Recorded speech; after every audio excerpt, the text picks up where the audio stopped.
शनिदेव के प्रकोप से सिर्फ मानव ही नहीं बल्कि देवता भी डरते हैं, लेकिन पूरे संसार को भयभीत करने वाले शनिदेव भी पवन पुत्र हनुमान जी को हरा नहीं पाए। इसलिए कहा जाता है कि जब भी किसी की शनि की 7.5 चल रही हो या शनि का प्रकोप ज्यादा हो तो वो हनुमान जी की भक्ति में लीन हो जाए। लेकिन ऐसा क्यों है कि शनिदेव के प्रकोप से बचने के लिए हनुमान जी को याद किया जाता है? चलिए बताते हैं आपको एक किस्सा जब हनुमान जी ने शनिदेव की जम के पिटाई की और उन्हें सबक सिखाया। सूर्य पुत्र शनिदेव न्याय के देवता हैं। कहते हैं कि जब कोई व्यक्ति गलती करता है या अनैतिक करता है तो शनिदेव उसे दंड देने का काम करते हैं। शनिदेव ऐसे व्यक्ति को दंड देते हैं और परेशान कर देते हैं। पुरानी कथाओं में लिखा गया है कि रामायण काल यानी त्रेता युग में शनिदेव को अपने बल और पराक्रम पर अहंकार हो गया था। इस दौर में शनिदेव ने हनुमान जी के बल और पराक्रम की प्रशंसा सुनी तो वो बजरंग बली से युद्ध करने के लिए निकल पड़े।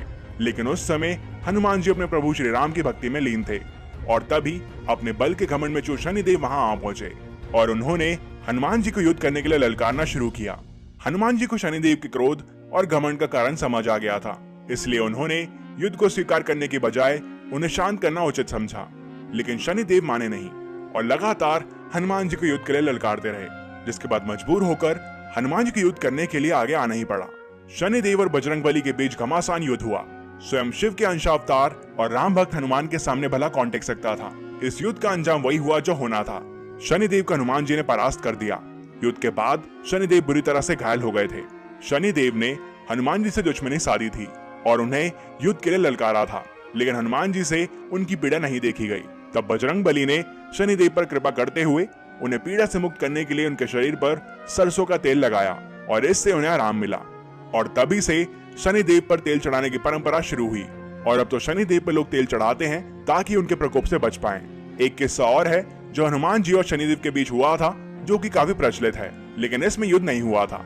हनुमान जी को तंग करने आए शनिदेव को बजरंगबली ने बहुत ही सूझबूझ से हराया था। हुआ ये था कि कलयुग के आरंभ होते ही कोई भी देवी देवता धरती पर नहीं रह सकते थे, लेकिन हनुमान जी प्रभु श्री राम की भक्ति में लीन थे और तभी शनिदेव वहां पर पहुंचे और कर्कश बोली में हनुमान जी को धरती छोड़ने के लिए कहा और उन्हें डराते हुए कहने लगे कि कलयुग में कोई भी देवता पृथ्वी पर नहीं रह सकता, क्योंकि जो भी इस पृथ्वी पर रहता है उस पर मेरी 7.5 की दशा प्रभावी होती है। इसलिए मेरी ये 7.5 की दशा आप पर भी प्रभावी होने वाली है।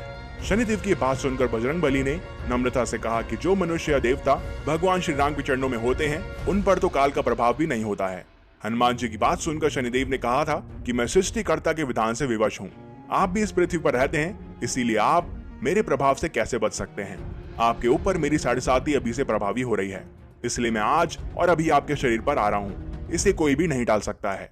ये बात सुनकर हनुमान जी ने कहा कि शनिदेव आप आ जाइए, मैं आपको रोकूंगा नहीं, लेकिन आप मेरे शरीर के किस हिस्से में रहेंगे। इस पर शनिदेव ने बड़े गर्व से हनुमान जी से कहा कि मैं अपनी 7.5 में 2.5 साल मनुष्य के सिर पर बैठकर उसकी बुद्धि को विचलित करता हूँ, फिर 2.5 साल मनुष्य के पेट में बैठकर उसके शरीर को अस्वस्थ बनाता हूँ और साथ ही अपने 7.5 के अंतिम 2.5 वर्षों में मनुष्य के पैरों में रहकर उसे भटकाता हूँ। और शनिदेव हनुमान जी के माथे पर जाकर बैठ गए। इससे हनुमान जी को खुजली होने लगी। तभी हनुमान जी ने एक पर्वत उठाकर अपने माथे पर रख लिया।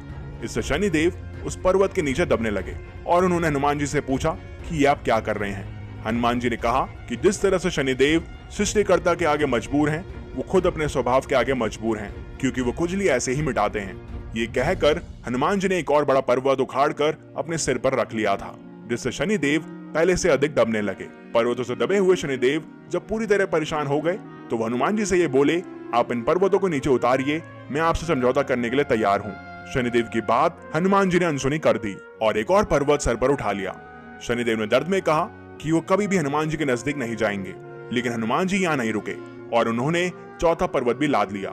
तब इस बड़ी विपत्ति में फंसे शनिदेव ने हनुमान जी से विनती करते हुए कहा कि मुझे छोड़ दो पवन पुत्र, मैं कभी भी उन लोगों के समीप भी नहीं जाऊंगा जो आपका स्मरण करते होंगे। इसलिए कहा जाता है कि जब भी आप में 7.5 चले तो आप हनुमान जी का स्मरण करें, साथ ही सभी परेशानियों का सामना करें, उनसे लड़ें, तभी उन पर विजय प्राप्ति होगी। शनिदेव के प्रकोप से महादेव को भी धरती पर आना पड़ा था। वहीं प्रभु श्री राम को 14 वर्षों का वनवास हुआ था।